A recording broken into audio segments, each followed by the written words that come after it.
आप सभी को मेरा प्रणाम। आप सबका फिर से स्वागत है हमारे इस यूट्यूब चैनल जिसका नाम है ज्ञान मैथमेटिक्स। हमने आपके लिए एक नई सीरीज स्टार्ट की थी जिसका नाम है मैथमेटिक्स ओलंपियाड।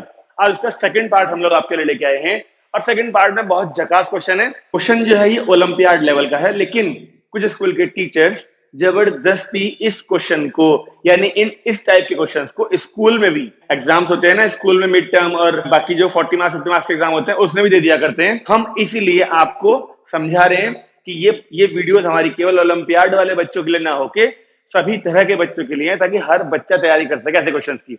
आइए दिखाता हूं मैं क्वेश्चन। देखिए आपको हमें ये बड़ा सा क्वेश्चन दिया है और ये छोटे छोटे छोटे छोटे में से कोई एक आंसर सही है। देखिए 15 + 4 √ 11 है। रूट के अंदर यहाँ बड़े ऐसे रूट के अंदर 31 + 8 √ 15 है और कुछ ऐसी ऐसी वैल्यूज ही यहाँ पर बहुत सारी हैं।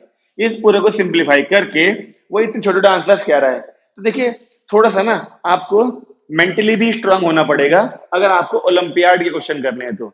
अब देखिए इतने छोटे छोटे आंसर देखने का मतलब जो ये इतनी बड़ी वैल्यू है ना, ये सिंप्लीफाई होकर छोटी सी बनने वाली है।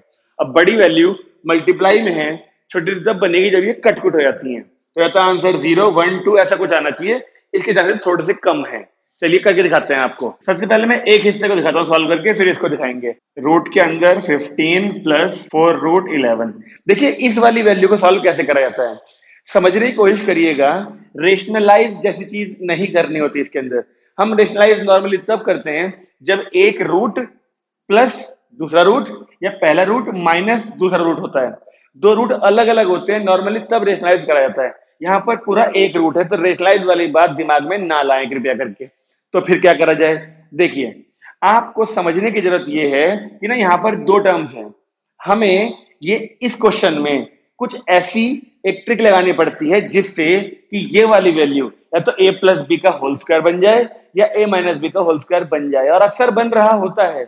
ठीक है, तो सोचिए देखिए ये वाली वैल्यू जो है ना, ये 2ab वाली टर्म a + b के होल स्क्वायर में a² + b² + 2ab होता है ना। जो 2ab वाली टर्म होती है ना वो ये होती है जो रूट के अंदर होती है।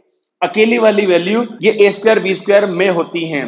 लेकिन अब आपके मन में सवाल आ रहा होगा कि सर a + b के होल स्क्वायर या फिर a - b के होल स्क्वायर में तो a² + b², फिर आता है 2ab। तो a और b के लिए दो टर्म होनी चाहिए ना। तो वही बताना चाह रहा हूं मैं आपको। इस 15 को इस 15 को आपको ब्रेक करना पड़ता है दो चीजों में।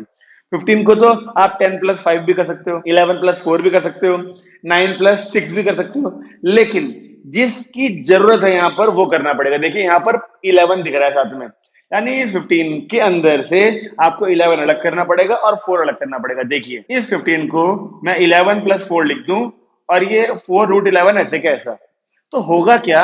अब ये 1 2 3 टर्म्स बनने के बाद a² + b² + 2ab वाली फॉर्म में लिखा जा सकता है। लेकिन समस्या यह है कि आपको इसे भी a² इसे b² के फॉर्म में लिखना पड़ेगा। तो जरा दिखाता हूं, देखिए आपको भाई 11 तो किसी के स्क्वायर के फॉर्म में लिखा जाता नहीं है, तो हम 11 को इसलिए केवल और केवल √11 का स्क्वायर लिख देते हैं। ऐसे 4 को हम लिखते हैं 2 का स्क्वायर। अब जरा अंदाजा लगाइए, ये a² ये b², तो 2a यानी √11 और b यानी 2। अब चेक करके देखिए कि हमने यहां पर इसे लिखा √11 का स्क्वायर, इसे लिखा 2 का स्क्वायर, तो ये a² है। देखिए ये वाली चीज a है, ये वाली चीज b है। अगर ये a का स्क्वायर + b का स्क्वायर बन गया है तो +2 × ये a × ये b लिखा, और चेक करिए ये वाली वैल्यू यही है 2 × 4 √11। तो हाँ, ये जो दो वैल्यू थी हमने इनको 3 की फॉर्म में लिखा, इन 3 को फिर स्क्वायर्स की फॉर्म में लिखा, और हम ये पता लगा पा रहे हैं कि ये पूरी वैल्यू √11 + 2 का होल स्क्वायर ही है। मैं उम्मीद करूंगा ये आपको डिटेल में समझा रहा हूं, समझ में आ गया होगा। ऐसे क्वेश्चंस बहुत ज्यादा पूछे जाते हैं, आपको इनको सॉल्व करना आना चाहिए। अब स्क्वायर से अगर हम रूट को हटा दें तो ये जो पहले वाली वैल्यू है वो केवल √11 + 2 बनी है, जो कि ये था। यानी इस वाली वैल्यू को जो कि न्यूमरेटर था, न्यूमरेटर को सॉल्व करके हमने देखा कि √11 + 2 आ रहा है जी। तो अब इसको लगाते हैं सॉल्व करके, 31 + 8 √15। अब जिस तरीके से मैंने यहां पे ब्रेक करके होल स्क्वायर के फॉर्म में चेंज किया, मैं यहां भी वही काम करने वाला हूं कि ये होल स्क्वायर, ये पूरा रूट है होल का, तो अंदर दो टर्म्स है, पहले दो को हम 3 टर्म में लिखेंगे और फिर उनके स्क्वायर करने की कोशिश करेंगे। तो अब देखिए मैंने तो ये तो कहा 2ab वाली टर्म होती है, इसको तोड़ना पड़ेगा आपको 2 में। अब 31 को ऐसे फैक्टर्स में तोड़िए जिसमें 15 भी आता हो एक, ताकि 2ab वाले टर्म में √15 मिल जाए। तो 15 आने का मतलब 16 और 15 ऐसे आना चाहिए। 16 और 15 कैसे हो जाएंगे? अब ठीक है, 3 टर्म्स हो चुकी हैं। अब 16 को लिख देते हैं हम 4 का स्क्वायर। ये तो किसी का स्क्वायर होता नहीं है, तो इसको इसलिए हम लोग √15 का स्क्वायर लिख देते हैं। और अब अगर ये a स्क्वायर और b स्क्वायर है तो 2ab वाली टर्म हम अपने हिसाब से लिखते हैं और मैच करेंगे ये मिल रही है नहीं मिल रही। देखिए 2a क्या है हमारे पास 4 और b क्या है √15।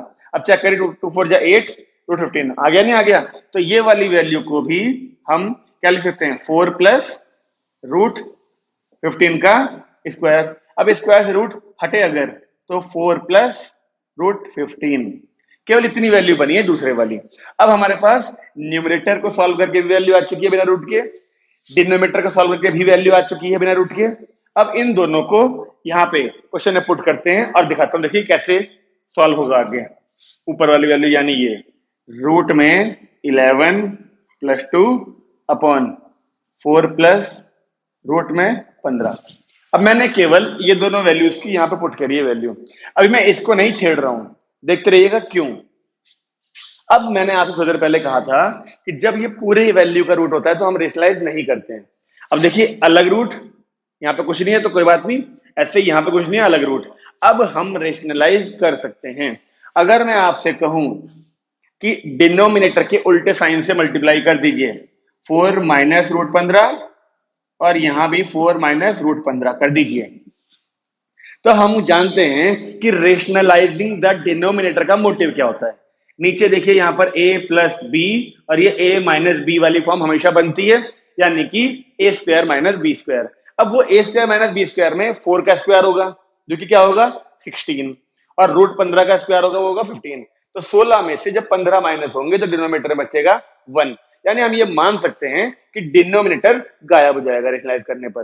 केवल और केवल न्यूमरेटर को हमको मल्टीप्लाई करना पड़ेगा और देखते हैं क्या बन रहा है। आइए, जब √11 की 4 में होगी तो 4 √11 की √15 में होगी तो माइनस का रूट में 165। ओके, इसकी इन दोनों में हो गई। अब 2 की 4 में हुई तो 8 और 2 की √15 में हुई तो माइनस का 2 √15। देखिए ये वाली वैल्यू आ रही है न्यूमरेटर में। अब इसको जरा इससे मैच करते हैं। ये पूरी वैल्यू आपको नहीं लगता इस जगह पे आएगी, यानी कि ऊपर आएगी ऊपर। देखिए 4 √11 प्लस का है ना, 4 √11 प्लस का ही रहा, फिर माइनस का 1 √65 ये रहा, फिर प्लस का 8 ये रहा, प्लस का 8 माइनस का 2 √15 ये रहा। यानी कि अब हमें क्या समझ में आया, ये पूरी वैल्यू यहाँ पे ऊपर आ जाएगी और नीचे ये पूरा दिख ही रहा है, तो इस पूरी वैल्यू से ये पूरी वैल्यू कट जाएगी, तो ले देके आंसर केवल और केवल बचेगा 1, यानी कि बी पार्ट। मैं उम्मीद करूंगा कि जिस तरीके से आपको समझाया गया है ये बिल्कुल डिटेल वाला तरीका है, तो आपको समझ में आया होगा। ये वीडियो बनाने का मेरा मोटिव ही ये है ताकि एजुकेशन के लेवल को अच्छा किया जा सके। जो बहुत ज्यादा पैसे खर्च कर करके ओलंपियाड के क्वेश्चन सीखते हैं बच्चे, उनको जरूरत ना पड़े पैसे खर्च करने की, और हर बच्चा इस तरह के डिफिकल्ट यानी ट्रिकी जो क्वेश्चंस होते हैं उनको घर बैठे ही सीख सके। तो आपकी जिम्मेदारी ये बनती है कि अगर आपको वीडियो अच्छी लगी हो, कुछ नया सीखने को मिला हो, तो ये वीडियो अपने दोस्तों तक भी शेयर करें और खुद भी लाइक कर दीजिएगा। इस लाइक की वजह से ही YouTube इस वीडियो को और भी जरूरतमंद बच्चों तक पहुंचाएगा। चलिए मैं फिर मिलूंगा आपसे अगली वीडियो में। आज के लिए नमस्कार।